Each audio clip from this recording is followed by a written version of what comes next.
जय हिंद देशवासियों, आप सभी लोगों का अपेक्स द लर्निंग प्लेटफॉर्म में हार्दिक स्वागत और हार्दिक अभिनंदन करता हूं। मैं आपका अपना साथी विभोर श्रीवास्तव। पिछले क्लास में मैंने आपको पूरा पाषाण काल, मध्य पाषाण काल और नव पाषाण काल के बारे में बताया था। उसमें मिलने वाले मुख्य साक्ष्य के बारे में बताया था और कुत्ते की अस्थियाँ मिली थीं, मानव के कंकाल मिले थे, आग की खोज हुई। तो इसी क्रम में पूरी मैंने आपको घटना बताया था। अब हम आगे बढ़ते हैं। आज हम पढ़ते हैं सिंधु सभ्यता।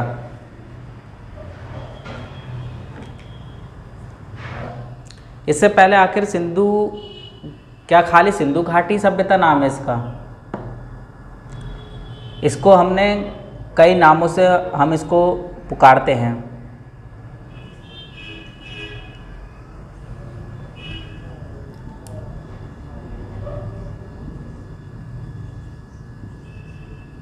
सैंधव सभ्यता,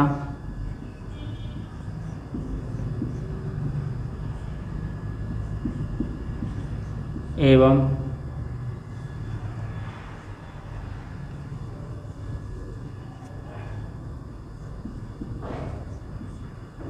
संस्कृति।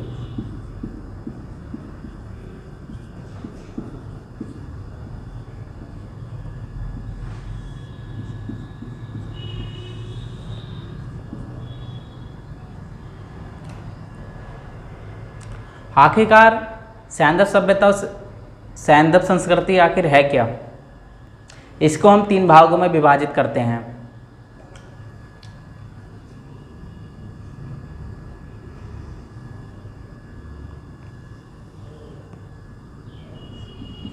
इसको हम 3 भागों में विभाजित करते हैं। First part, second part, third part. पहले नंबर पर आपका आता है सिंध सभ्यता,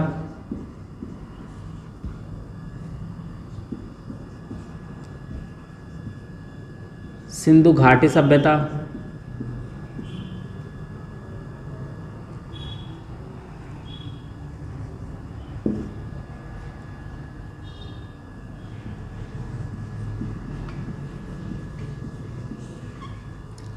एंड आपका लास्ट पड़ता है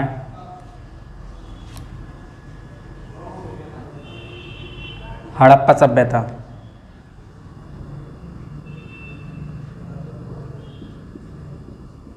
हड़प्पा सभ्यता।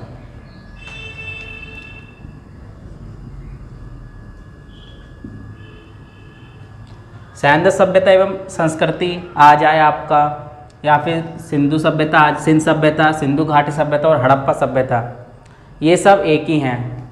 इसको हम अलग अलग नाम से जानते हैं, वो मैंने आपको बता दिया। जैसे क्वेश्चन में सिंधु घाटी सभ्यता नहीं आए, सिंध सभ्यता नहीं आए, हड़प्पा सभ्यता नहीं आए, वो सैंधव सभ्यता पूछ दे तो आप उसमें कन्फ्यूज़न नहीं हो, इसलिए मैंने आपको ये सभी चीज़ें लिखवाई हैं। इसमें फिर अनेक अनेक इतिहासकार आए, जैसे कि उन्होंने बोला कि हड़प्पा और मोहनजोदड़ो एक विस्तृत जुड़वा राजधानी है। मैंने क्या बताया? इतिहासकार आए, विस्तृत साम्राज्य की जुड़वा राजधानी है।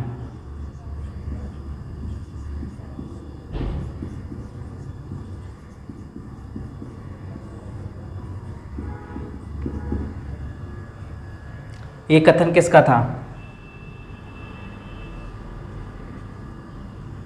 ये था आपका पिंगट महोदय का।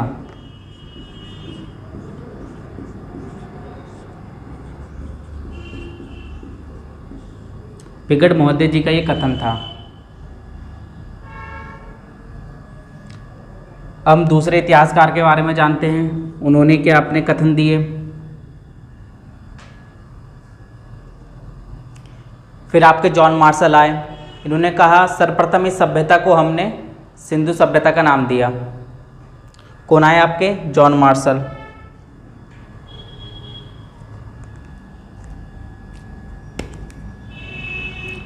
आपके आए जॉन मार्शल। इन्होंने कहा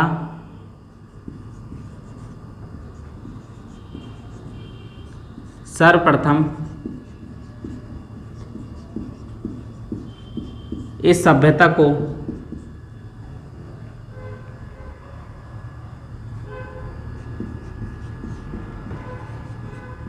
सिंधु सभ्यता का नाम दिया।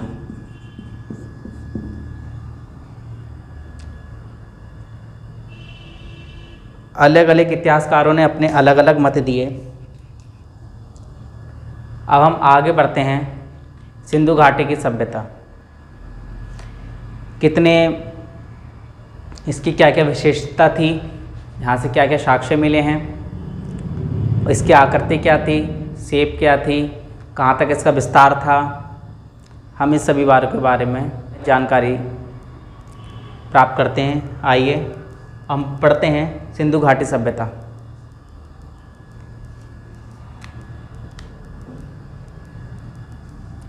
मैं इसको रब कर देता हूँ। मैं आपसे पहले क्वेश्चन पूछना चाहता हूँ, यदि क्वेश्चन आ जाए, सिंधु घाटी सभ्यता में जो धातु यूज़ हुआ करती थी, लोग जल्दी जल्दी में पूरा क्वेश्चन देखते नहीं हैं और कॉपर पर टिक लगा के आ जाते हैं, तो इसमें कोई सी भी धातु का प्रयोग नहीं हुआ करता था। इसका आंसर होगा नन ऑफ दीस। इसमें वस्तु विनिमय प्रणाली चलती थी। जैसे मुझको एक रफ रजिस्टर की ज़रूरत है, तो मैं आपको ये पेन दूंगा, उसको भी ये पेन चाहिए, तो मैं उसको अब पेन दे दूंगा, उससे मैं रफ रजिस्टर ले लूँगा। इसको बोलते हैं वस्तु विनिमय प्रणाली। हम बात करते हैं इसका विस्तार कहाँ कहाँ पर था।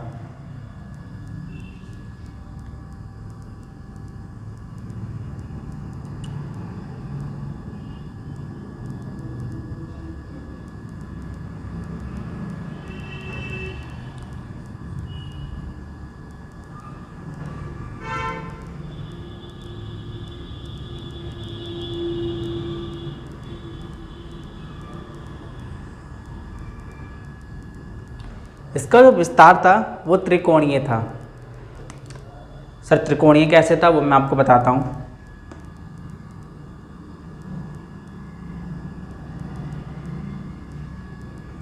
ये मैंने 3 पॉइंट बनाए हैं, north, south, east and waste.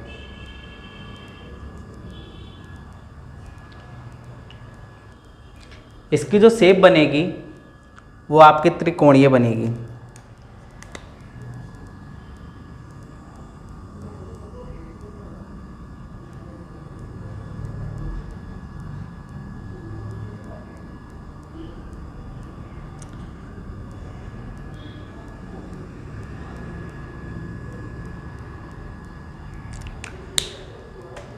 मैं साउथ को और ऊपर कर देता हूँ।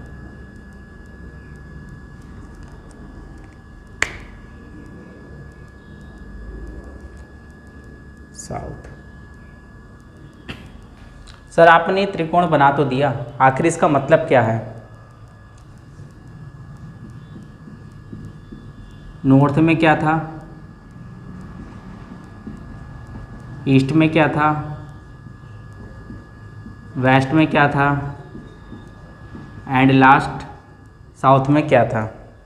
इस पर हम चर्चा करते हैं।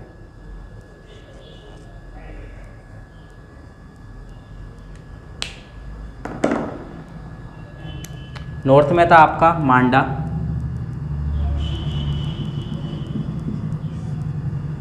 साउथ में था आपका देमाबाद,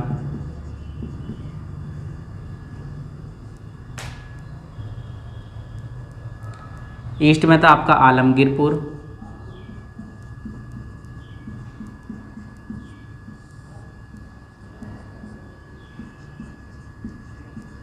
वेस्ट में था काकोडोर।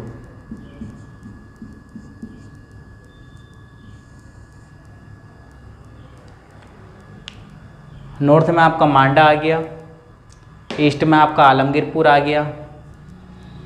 ये थोड़ा यहाँ पर लिख देता हूँ ईस्ट, क्योंकि उत्तर प्रदेश साइड में था ना, ये मेरठ साइड में।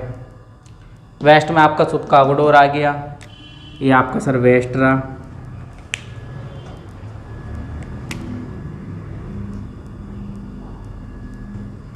एंड साउथ में आपका देमाबाद आ गया। जब हम इस पॉइंट को मिलाते हैं सर तो ये त्रिकोणीय बनता है, इसलिए बोला जाता है जो सिंधु घाटी सभ्यता की जो शेप थी वो ट्रायंगल थी। हम बात करते हैं कि मांडा कहाँ पर था, आलमगीरपुर, सुतकागुडोर और देमाबाद, और ये किस नदी के किनारे था, इस पर हम चर्चा करते हैं। मांडा था आपका चिनाब नदी,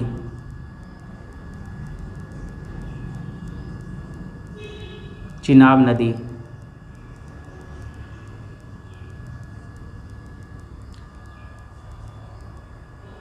देमाबाद था आपका गोदावरी नदी।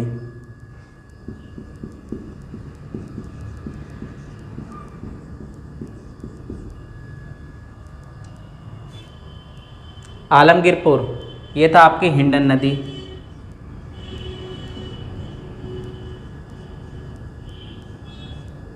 जो कि कहाँ पर पड़ता है, आपके मेरठ में। ये आपके पड़ता है जम्मू कश्मीर। ये आपके पड़ता है दास्क नदी, दास्क नदी।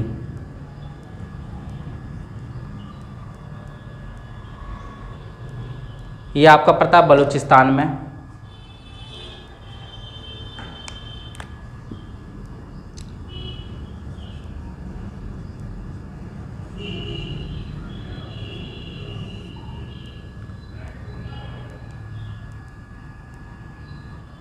ये आपका पड़ता है महाराष्ट्र में।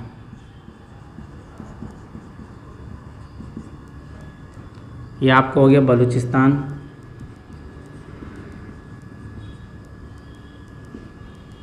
ये आपको हो गया महाराष्ट्र।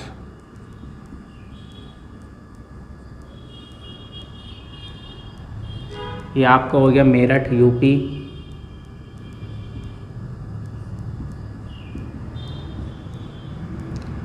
ये आपको हो गया जम्मू कश्मीर मांडा।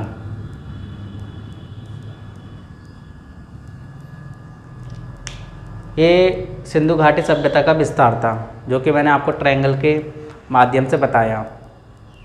और इसमें क्या क्या और साक्ष्य मिले उस पर चर्चा करते हैं। सर ये नगरीकृत और कांस्य युगीन सभ्यता थी। जब हम कार्बन 14 रेडियो कार्बन 14 की बात करें, रेडियो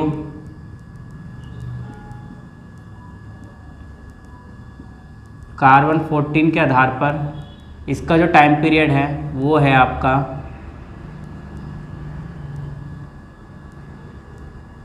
2500 BC से 1750 BC। इसका क्या है, टाइम पीरियड है।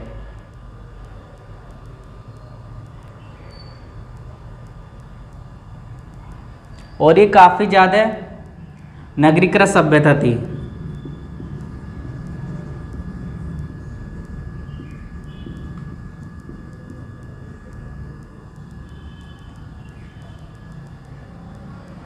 एंड कांस्य युगीन सभ्यता थी।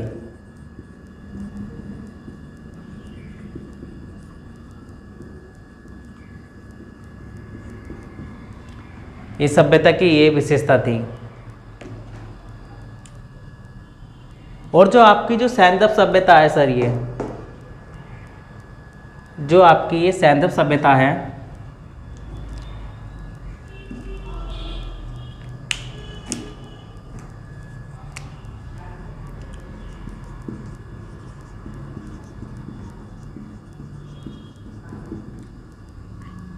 ये आपके मेसोपोटामिया एंड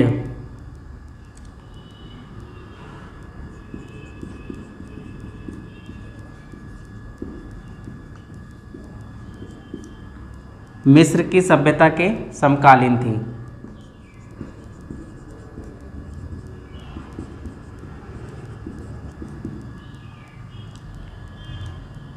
इस सभ्यता की ये विशेषता थी। जब हम स्वतंत्रता प्राप्ति के पश्चात की बात करें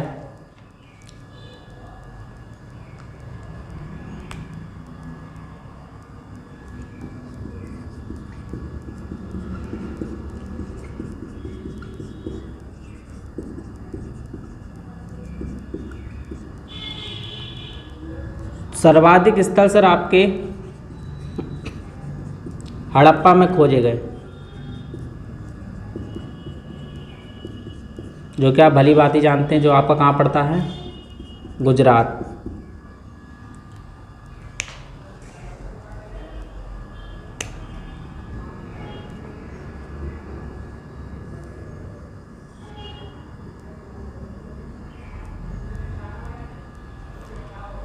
और देखते हैं और क्या क्या विशेषता है इसकी।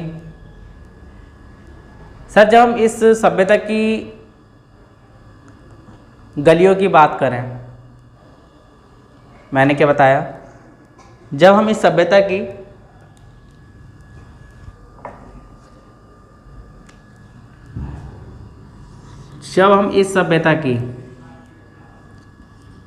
शहर एंड गलियों की बात करें, जो इसकी जो सड़कें थी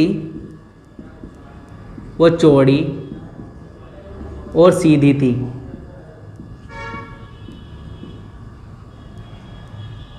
और जो इसकी जो सड़कें थी वो आपकी पूर्व से पश्चिम, उत्तर से दक्षिण की ओर जाती थी, अर्थात 90 डिग्री पर काटती थी। इस सड़क की ये विशेषता थी।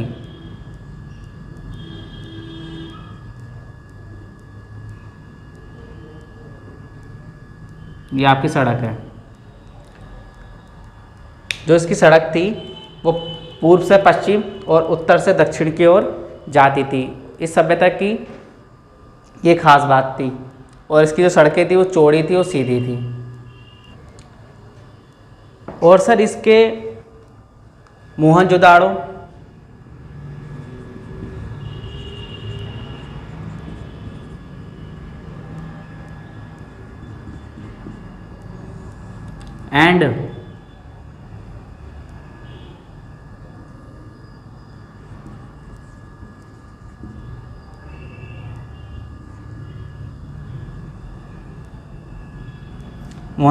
एंड हड़प्पा, इसके दो प्रमुख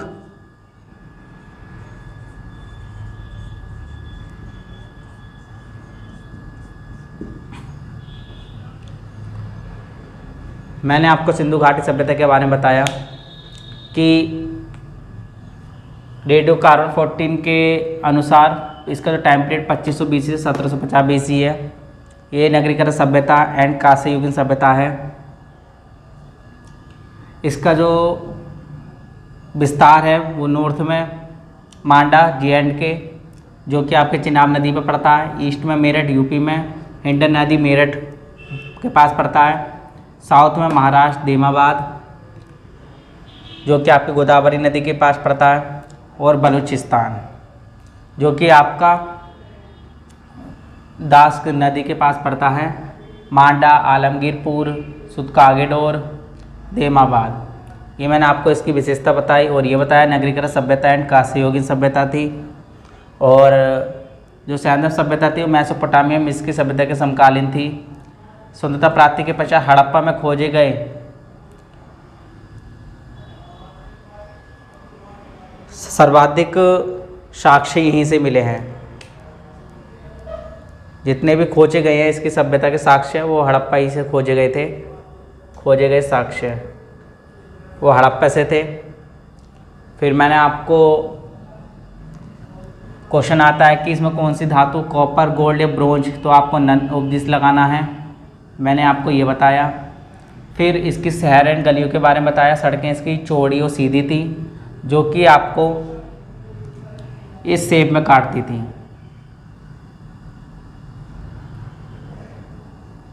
नॉर्थ, साउथ, ईस्ट, वेस्ट, मतलब 90 डिग्री पर। इस नगर की विशेषता थी।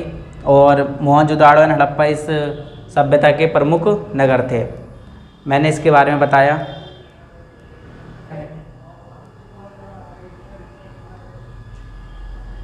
किस किस सभ्यता की किसने खोज की थी उसके बारे में जानकारी प्राप्त करते हैं।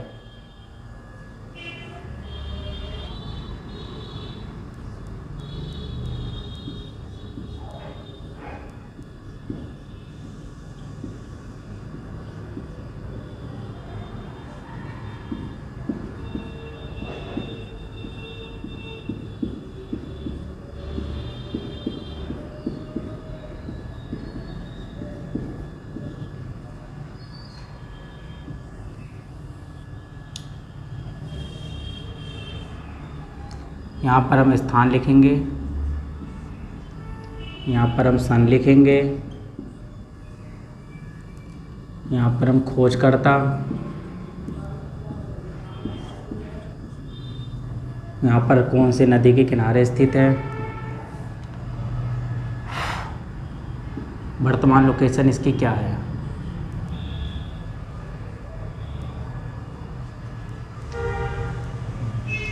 नहीं, यहाँ पर मैं वर्तमान स्थिति लिख देता हूँ क्योंकि ये सब पास पास में हो जाएंगे। और यहाँ पर मैं सन लिख देता हूँ। सॉरी, खोजकर्ता, यहाँ पर सन, यहाँ पर नदी। इस पर हम चर्चा करते हैं।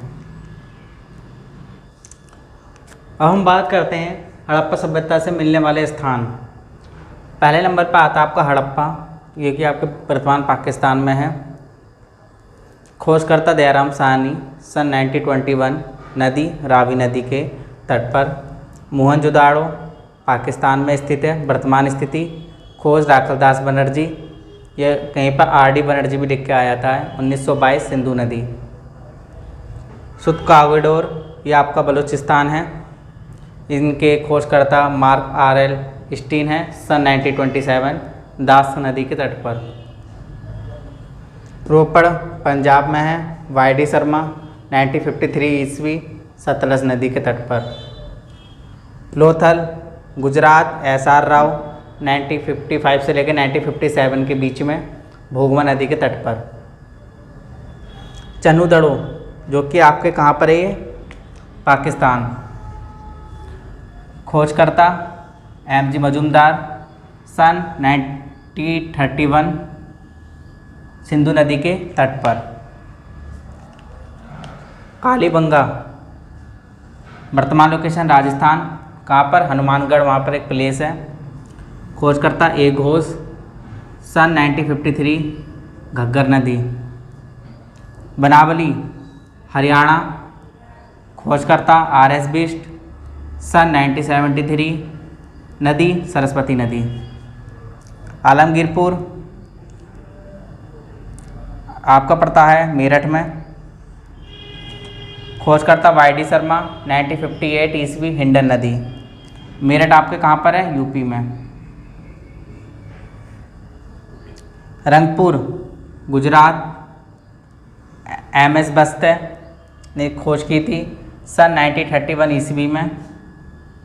ये भी ईस्वी है आपका, ये भी ईस्वी है। मादर नदी। एंड लास्ट बढ़ता है आपका राखलगढ़ी, हरियाणा। खोजकर्ता रफ़ीक मुगल एंड सूरज भान, सन है 1969 ईस्वी, नदी सरस्वती नदी के तट पर।